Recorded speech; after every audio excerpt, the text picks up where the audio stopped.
आज की ये वीडियो दुनिया के अमीर तरीन मुल्कों में से एक की है जिसका नाम है लग्जमबर्ग। अस्सलामुअलैकुम दोस्तों, आइए आज लग्जमबर्ग के कुछ फैक्ट्स जानने की कोशिश करते हैं कि आखिर ये छोटा सा मुल्क ऐसा क्या करता है कि इसे दुनिया के अमीर तरीन कंट्रीज में शुमार किया जाता है। बेल्जियम, जर्मनी और फ्रांस के दरमियान 2586 स्क्वायर किलोमीटर का रकबा रखने वाला ये छोटा सा मुल्क साल का पर कैपिटा यानी के रहने वाला हर एक बाशिंदा सालाना यहाँ पर $1,42,214 कमाता है। इस मुल्क की सालाना जीडीपी 86.7 बिलियन डॉलर की है। इसकी टोटल पॉपुलेशन 6,39,070 अब तक रिकॉर्ड की गई है। इसकी हिस्ट्री पर अगर गौर करें तो इस मुल्क को पहले बहुत सारी स्टेट्स ऑन करती थी, मगर पॉलिटिकली ये अलग यूनिट ही रहा है। हैब्सबर्ग के तहत बरसों सालों के कंट्रोल के बाद इसने 1815 में नेदरलैंड के साथ एक इत्तेहाद बनाया और फिर 23 जून 1815 में ही इसने मुकम्मल आज़ादी हासिल कर ली। अब सवाल ये है कि ये इतना रिचेस्ट कंट्री क्यों काउंट किया जाता है। शुरू में इसकी इकोनॉमी इतनी स्ट्रांग नहीं थी, मगर 90s की दिहाई में ये कंट्री स्टील प्रोडक्शन में टॉप पर आ गया, जिससे इंडस्ट्रियल जोन को काफी फायदा पहुंचा। इस वक्त आर्सेलरमिटल लग्जमबर्ग एंटरप्राइजेस दुनिया की दूसरी स्टील प्रोडक्शन कंपनी है।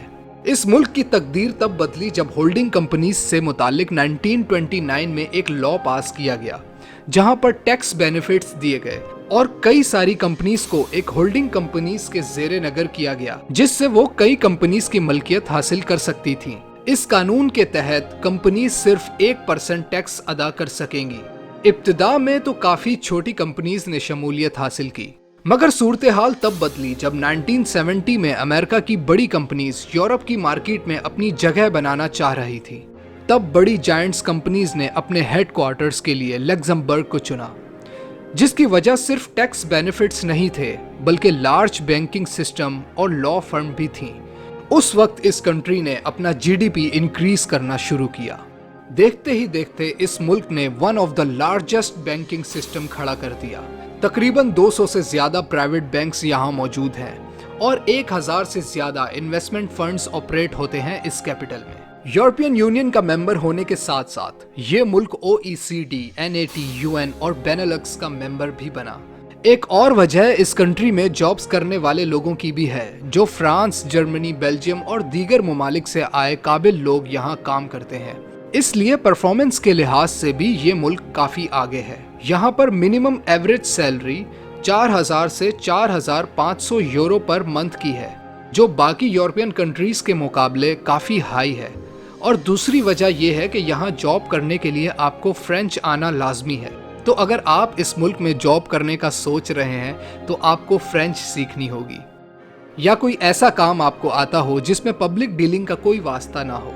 एक और वजह है कि ये मुल्क दुनिया के बेहतरीन इकोनॉमिस्ट भी ऑन करता है, जो इस कंपनी की जीडीपी को निखार के रखते हैं। यहाँ ये समझना भी जरूरी है कि जीडीपी कभी कभार इंटरनेशनल बिजनेस प्रैक्टिसेस से भी मनसूख की जाती है और कई दीगर इंटरनेशनल कंपनीज अपने अकाउंट्स इस कंट्री के थ्रू मेंटेन करती हैं, ऑफशोर बैंकिंग और टैक्स बेनिफिट्स की वजह से। और कुछ थ्योरीज ये भी हैं कि कई मुल्कों के पॉलिटिशियंस अपना ब्लैक मनी सेव किए हुए हैं लग्जमबर्ग में और कई और मुल्कों में, जैसे स्विट्जरलैंड का स्विस बैंक। तो ये थे कुछ फैक्ट्स लग्जमबर्ग के one of the richest country होने के। वीडियो पसंद आई हो तो हमारी इंफॉर्मेटिव वीडियोस ज़रूर देखिएगा। आपसे मिलेंगे हम अब अगली वीडियो में। तब तक के लिए अल्लाह हाफिज़।